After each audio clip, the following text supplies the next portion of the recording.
Welcome to Mahavision news. Thipparthi మండలం ప్రాథమిక ఆరోగ్య కేంద్రం పరిధిలో గ్రామాల్లోని ప్రజలకు వర్షాకాల సీజన్ వ్యాధులు ప్రబలకుండా ముందస్తు నివారణ చర్యలు జాగ్రత్తలు తీసుకుంటున్నామని ఆరోగ్య కేంద్రం మెడికల్ ఆఫీసర్ డాక్టర్ మేడి మమత తెలిపారు. ఈ సందర్భంగా ఆమె మాట్లాడుతూ తిప్పర్తి మండలం పిహెచ్సి పరిధిలోని గ్రామాల ప్రజలకు 7 సబ్ సెంటర్లు అందుబాటులో కలవని, ఈ సబ్ సెంటర్ పరిధిలోని గ్రామ ప్రజలు ఆయా సబ్ సెంటర్లకు వెళ్లి ఆ సీజన్లో ప్రబలే డెంగ్యూ, మలేరియా, టైఫాయిడ్, కలరా, చికెన్ గున్యా వంటి వ్యాధులకు పరీక్షలు నిర్వహించుకొని ఆ సబ్ సెంటర్లో డాక్టర్ సూచించిన విధంగా మందులు వాడుతూ పౌష్టికాహారం తీసుకోవాలని ప్రజలకు ఆమె సూచించారు. మా పిహెచ్సి సెంటర్లో గర్భిణులకు మెటర్నిటీ సౌకర్యం కలదని, ఇక్కడ సుఖప్రసవం జరిగే విధంగా డాక్టర్లు సలహాలు సూచనలు ఇస్తున్నారని వాటిని పాటించి గర్భిణి జాగ్రత్త తీసుకోవాలని ఆమె సూచించారు. చిన్నాలకు, వృద్ధులకు అన్ని టెస్టులు నిర్వహించే విధంగా హాస్పిటల్ లాబొరేటరీ సౌకర్యం కలదని, ప్రైవేట్ హాస్పిటల్లో చేరి డబ్బులు వృధా చేసుకోవద్దని ఆమె ప్రజలకు విజ్ఞప్తి చేశారు. అంతేకాకుండా అత్యవసర చికిత్సలైన పాము కాటు, కుక్క కాటు, రాబిస్ కు టీకాలు అందుబాటులో కలవని పేర్కొన్నారు. ఈ కార్యక్రమంలో సిహెచ్ఓ షాబుద్దీన్, ఆసుపత్రి సిబ్బంది తదితరులు ఉన్నారు.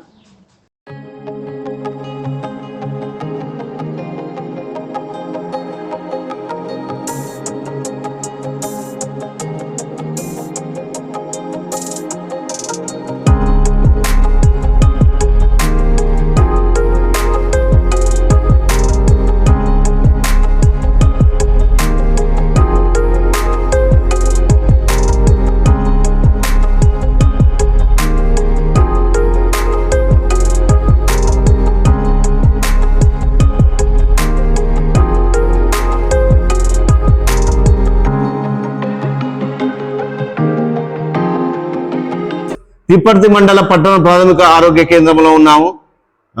మండల డాక్టర్ అధికారి మేడి మమత మనతో ఉన్నారు. చెప్పండి మేడం, ఈ సీజన్లో, వర్షాకాలం సీజన్లో ప్రబలే వ్యాధులు ఏంటిది, వాటిని ఎదుర్కోవడానికి తీసుకోవాల్సిన ముందస్తు జాగ్రత్తలు ఏంటి చెప్పండి. మనకి వర్షాకాలం స్టార్ట్ అయింది కాబట్టి ఇప్పుడు వచ్చే సీజనల్ డిసీజ్ గురించి మనకి డిస్ట్రిక్ట్ నుంచి డిఎంఎన్హెచ్ఓ సార్ ఇన్స్ట్రక్షన్స్ ప్రకారం మనము ఎవ్రీ సబ్ సెంటర్ లెవెల్లో ఫీవర్ సర్వే చేయడం జరుగుతుంది. అందులో మన ఆశాస్ కానీ, మన ఏఎన్ఎంస్ కానీ, మన హెల్త్ అసిస్టెంట్స్ కానీ ప్రతి ఇంటింటికి వెళ్ళి సర్వే చేస్తూ, ఫ్రైడే డ్రైడే చేస్తూ దోమలు, సీజనల్ డిసీజెస్ అంటే వర్షాకాలంలో వచ్చే జ్వరాలు అరికట్టడానికి ఎలాంటి నివారణ తీసుకోవాలని వాళ్ళకి అవేర్నెస్ ఇస్తూ మన స్టాఫ్ చెప్పడం జరుగుతుంది. మేడం, ఈ సీజన్ లో ముఖ్యంగా ప్రబలే వ్యాధులు ఏంటిని, వాటిని ఎదుర్కోవడానికి తీసుకోవాల్సిన జాగ్రత్తలు ఏంటి? మెయిన్ గా మనకి ఇప్పుడు మనం చూసే జ్వరాలు చూసినట్టయితే డెంగ్యూ జ్వరం కానీ, నెక్స్ట్ మలేరియా జ్వరం కానీ, చికెన్ గున్యా లాంటి సీజనల్ డిసీజెస్, మనం టైఫాయిడ్ ఇలాంటి సీజనల్ డిసీజెస్ వచ్చే అవకాశాలు ఎక్కువగా ఉంటుంది. కాబట్టి ప్రతి ఒక్కరూ వాళ్ళ పర్సనల్ హైజీన్ తో పాటు వాళ్ళ పరిసరాలు కూడా శుభ్రంగా ఉంచుకోవాలని మన స్టాఫ్, మన హెల్త్ స్టాఫ్ వాళ్ళని ఎడ్యుకేట్ చేయడం జరుగుతుంది. పరిసరాల పరిశుభ్రతతో పాటు ఎలాంటి హైజీనిక్ ఫుడ్ తీసుకోవాల్సిన అవసరం ఉంది అంటారు? పౌష్టిక ఆహారంతో పాటు పౌష్టిక ఆహారం అంటే ఇప్పుడు వృద్ధులు, చిన్నపిల్లలు, బాలింతలు ఉంటారు. వాళ్ళు ఎలాంటి ఆహారం తీసుకోవాలి? పౌష్టికాహారం ఎలాంటి ఆహారం తీసుకుంటే ఈ సీజన్ వ్యాధులను తట్టుకోగల ఇమ్యూనిటీ పెరుగుతుంది? న్యూట్రిషియస్ ఫుడ్ తీసుకుంటూ స్టాక్ అంటే నిల్వ ఉన్న ఫుడ్ కాకుండా ఫ్రెష్ ఫుడ్ తీసుకోవాలి. అందులో ముఖ్యంగా వేడివేడి పదార్థాలు కానీ, నెక్స్ట్ మన డ్రై ఫ్రూట్స్ లాంటివి, నెక్స్ట్ మన ఆకుకూరలు కానీ, నట్స్ డ్రై ఫ్రూట్స్ కానీ తీసుకోవాలని చెప్పడం జరుగుతుంది. మేడం, ముఖ్యంగా ఈ పట్టణ ప్రాథమిక ఆరోగ్య కేంద్రం, మండల ప్రాథమిక ఆరోగ్య కేంద్రంలో ఎలాంటి అత్యవసర శస్త్రచికిత్సలు అందిస్తున్నారు? ఇక్కడ చికిత్సలు అత్యవసరంగా దొరికే వైద్య సేవలు ఏంటి ఈ హాస్పిటల్లో? అన్ని రకాల టెస్టులు చేయడం జరుగుతుంది మనకి ఇక్కడ. మలేరియా ర్యాపిడ్ టెస్ట్ కానివ్వండి, నెక్స్ట్ డెంగ్యూ ర్యాపిడ్ టెస్ట్ కానివ్వండి, నెక్స్ట్ టైఫాయిడ్ టెస్ట్లు కానివ్వండి, అన్ని రకాల జనరల్ ఇన్వెస్టిగేషన్స్ అనేవి అన్ని చేయడం జరుగుతుంది. ఒకవేళ ఇన్ కేస్ మనకి ఏదైనా ఒక ఫీవర్ కేసు మనకు సస్పెక్ట్ అయిన వెంటనే వాళ్ళకి వెంటనే వాళ్ళకి ఇన్వెస్టిగేషన్స్ చేస్తూ ఒకవేళ అందులో మనకి ఏదైనా రిపోర్ట్ అబ్నార్మల్ వస్తే ఆ శాంపుల్ ని మనము ఆ, Nalgonda hospital T hub diagnostics కి పంపించి అందులో నిర్ధారణ చేసి దానికి తగిన చికిత్స ఇవ్వడం జరుగుతుంది. మేడం, ఈ సీజనల్ వ్యాధులను ఎదుర్కోవడానికి ఈ ఈ మండల ప్రాథమిక ఆరోగ్య కేంద్రం పరిధిలో ఎన్ని సబ్ సెంటర్లు ఉన్నాయి, ఎంతమంది స్టాఫ్ నర్సులు ఉన్నారు, ఎంతమంది ఏఎన్ఎంలు ఉన్నారు, ఎలాంటి గ్రామాలలో ఎలాంటి అవగాహన సదస్సులు నిర్వహిస్తున్నారు? మన పిహెచ్సి తిప్పర్తి మండలం కింద మొత్తం 9 సబ్ సెంటర్లు ఉన్నాయి. అందులో మనకి వచ్చేసి ఆశాలు 46 మంది ఆశాలు పనిచేయడం జరుగుతుంది. నెక్స్ట్ హెల్త్ అసిస్టెంట్లు వచ్చి 7 మంది, నెక్స్ట్ ఏఎన్ఎంస్ వచ్చి 14 మంది, ఎంఎల్హెచ్పిస్ అంటే మిడ్ లెవెల్ హెల్త్ ప్రొవైడర్స్ వచ్చేసి మనకి 8 మంది పనిచేయడం జరుగుతుంది. గ్రామాలలో తిరుగుతూ ఈ సీజనల్ వ్యాధులను ఎదుర్కోవడానికి ఏమైనా హెల్త్ క్యాంపులు నిర్వహించారా ఇప్పటి వరకు? చేయడం జరుగుతుంది. Next twice in a week మంగళవారం అండ్ బుధవారం డ్రై డే ఫ్రైడే నిర్వహించడం జరుగుతుంది. మేడం, ముఖ్యంగా ఇప్పుడు ఈ కాలంలో పాములు, రేబీస్ వ్యాధి ఈ ప్రబలే అవకాశాలు ఉన్నాయి. ఇక్కడ వాటికి ఏమైనా వ్యాక్సినేషన్స్ ఉన్నాయా? డాగ్ బైట్ కి కానివ్వండి, నెక్స్ట్ స్నేక్ బైట్ కి కానివ్వండి, నెక్స్ట్ స్కార్పియన్ బైట్ కి కానివ్వండి, ఇక్కడికి వస్తే మనం ఇక్కడ ఫస్ట్ ఎయిడ్ ట్రీట్మెంట్ ఇవ్వడం జరుగుతుంది. అందులో భాగంగా డాగ్ బైట్ లో వచ్చేసి మనము యాంటీ రేబీస్ వ్యాక్సిన్ తో పాటు నెక్స్ట్ స్నేక్ బైట్ వచ్చినప్పుడు మనకి ఏఎస్వి ఇచ్చేసి నెక్స్ట్ ఇక్కడ ఇచ్చే ఫస్ట్ ఎయిడ్ ట్రీట్మెంట్ ఇక్కడ ఇచ్చేసి నెక్స్ట్ మనం ఇక్కడ నుంచి గవర్నమెంట్ హాస్పిటల్ కి రిఫర్ చేయడం జరుగుతుంది. మేడం, ఈ హాస్పిటల్ పరిధిలో ఎన్ని హాస్టల్ ఉన్నాయి? హాస్టళ్లను మీ స్టాఫ్ ఎన్నిసార్లు విజిట్ చేసి అక్కడ ఉన్నటువంటి విద్యార్థుల ఆరోగ్య రక్షణకు చర్యలు తీసుకుంటారు? మీరు సందర్శించారా ఇప్పటి వరకు మీరు? మనకి తిప్పర్తి మండలంలో వచ్చేసి మొత్తం 5 హాస్టల్ ఉన్నాయి. ఇక్కడ మన హెల్త్ స్టాఫ్ ఎవ్రీ వీక్ వెళ్ళి వాళ్ళకి హెల్త్ చెకప్స్ చేస్తూ అక్కడ వాళ్ళు దానికి తగిన చికిత్స చేస్తూ వాళ్ళకి తగిన ఇన్వెస్టిగేషన్స్ చేస్తూ మన హెల్త్ స్టాఫ్ వెళ్ళడం జరుగుతుంది హాస్టల్. మేడం, ముఖ్యంగా ఈ ఎల్నినో ప్రభావం వల్ల వాతావరణంలో మార్పులు సంభవిస్తున్నాయి. ఒకసారి చల్లగాలులు వీస్తున్నాయి, ఒకసారి వేడి గాలులు వీస్తున్నాయి. వీటిని తట్టుకోవడానికి ప్రజలు ఎలాంటి రక్షణ చర్యలు తీసుకోవాలి చెప్పండి? కానివ్వండి, చిన్నపిల్లలు కానివ్వండి, గర్భిణీ స్త్రీలు కానివ్వండి,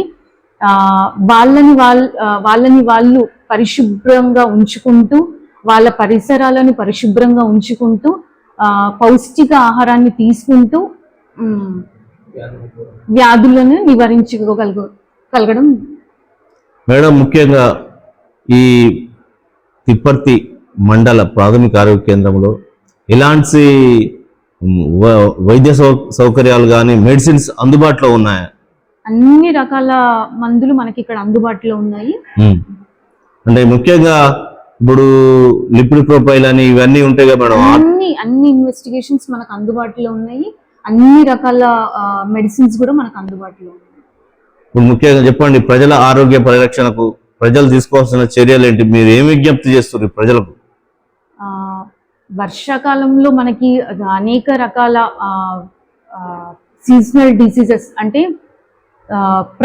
ప్రబలే అవకాశం ఎక్కువగా ఉంది. కాబట్టి ప్రతి ఒక్కరు వాళ్ళని వాళ్ళు వ్యక్తిగత పరిశుభ్రతతో పాటు పరిసరాల పరిశుభ్రతతో పాటు పౌష్టిక ఆహారంతో పాటు వాళ్ళని వాళ్ళు రక్షించుకొని ఉండగలిగితే మనం ఈ సీజనల్ డిసీజెస్ నుంచి తప్పించుకునే అవకాశం ఎక్కువ ఉంటుంది. ముఖ్యంగా మేడం, బాలింతల పరిస్థితి ఏంది?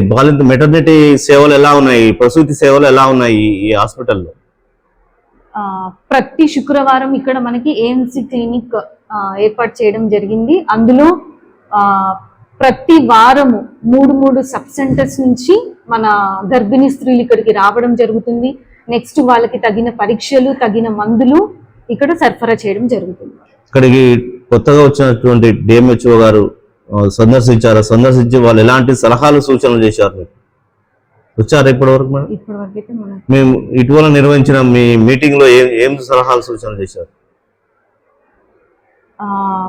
హెల్త్ సిబ్బంది ప్రజలకి అందుబాటులో ఉంటూ తగిన సేవలు అందిస్తూ వాళ్ళకి అందుబాటులో ఉండాలని తగిన సేవలు చేయాలని చెప్పేసి ఓకే, ఇది థ్యాంక్ యూ మేడం. ప్రజల ఆరోగ్య పరిరక్షణ కోసం ప్రతి ఒక్క డాక్టరు, నర్సులు కానీ, ఆయాలు కానీ, స్టాఫ్ నర్సులు కానీ, సిబ్బంది కానీ ప్రతినిత్యం ప్రజలతో ఉంటూ ప్రజలతో మమేకమై గ్రామాలలో సందర్శించి గ్రామంలో ఉన్నటువంటి ప్రజల పరిస్థితి, ఆరోగ్య పరిరక్షణ వాళ్ళని అవగాహన కల్పిస్తూ ముందస్తు చర్యలు తీసుకునే విధంగా ప్రతి ఒక్క డాక్టర్ కానీ, స్టాఫ్ నర్సు కానీ పనిచేయవలసిన అవసరం ఉందని డిఎంహెచ్ఓ గారి సలహాల సూచనల మేరకు అదేవిధంగా మండలంలోని ప్రతి ఒక్క డిపార్ట్మెంట్లో ఉన్నటువంటి ఇక్కడ హాస్టల్స్ కానీ, స్కూళ్ళను కానీ సందర్శిస్తూ విద్యార్థుల ఆరోగ్య రక్షణకు వాళ్ళ ఆరోగ్య పరిస్థితులు ఎలా ఉన్నాయి, డైలీ ప్రతి ఒక మంత్లో చెకప్లు చేసుకుంటూ వాళ్ళకు మెడిసిన్స్ కూడా అందజేయడం జరుగుతుందని మనతో తెలుపుతున్నారు. మహావిజన్ న్యూస్తో తిప్పర్తి మండల ప్రాథమిక ఆరోగ్య కేంద్రం కెమెరామెన్ శ్రీనివాస్తో. అదేవిధంగా తిప్పర్తి మండల ప్రాథమిక ఆరోగ్య కేంద్రం సిహెచ్ఓ మహమ్మద్ షాబుద్దీన్ మనతో ఉన్నారు. సార్ నమస్కారం అండి. చెప్పండి, సిహెచ్ఓగా ఎలాంటి విధులు నిర్వహిస్తున్నారు, ఇక్కడ ఏ విధంగా సూపర్వైజన్ చేస్తున్నారు మీరు? మొదటగా మహాజన్ టీవీ వారికి నమస్కారం అండి. మా ప్రాథమిక ఆరోగ్య కేంద్రంలో మొత్తం 9 సబ్ సెంటర్లు ఉన్నాయి. అక్కడ ఒక్కొక్క సబ్ సెంటర్లో MLHP, ANMs, health assistant males కూడా ఉన్నారు.